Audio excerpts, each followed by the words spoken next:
வணக்கம் மக்களே.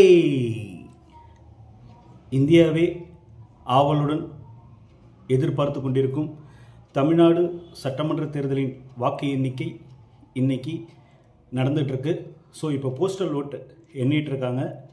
சட்டமன்ற தேர்தலில் சிதம்பரம் தொகுதியில் திராவிட முன்னேற்ற கழகத்தின் சார்பாக திரு தமிமுன் அன்சாரி, அண்ணா திராவிட முன்னேற்ற கழகத்தின் சார்பாக திரு பாண்டியன், நாம் தமிழர் கட்சியின் சார்பாக திரு தமிழ் மற்றும் தமிழக வெற்றி கழகத்தின் சார்பாக திரு நெடுஞ்செழியன், இந்த 4 பேருக்கும் போட்டி நிலவுது.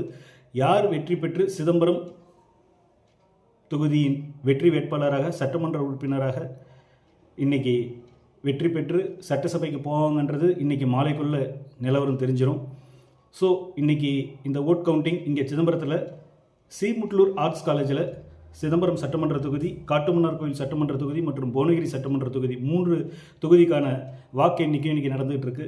ஸோ அதற்கான முடிவுகள் இன்றைக்கு மாலைக்குள்ளே தெரிஞ்சிடும். வெயிட் பண்ணுவோம். களத்திலிருந்து சையத் அன்வர். நன்றி, வணக்கம் மக்களே.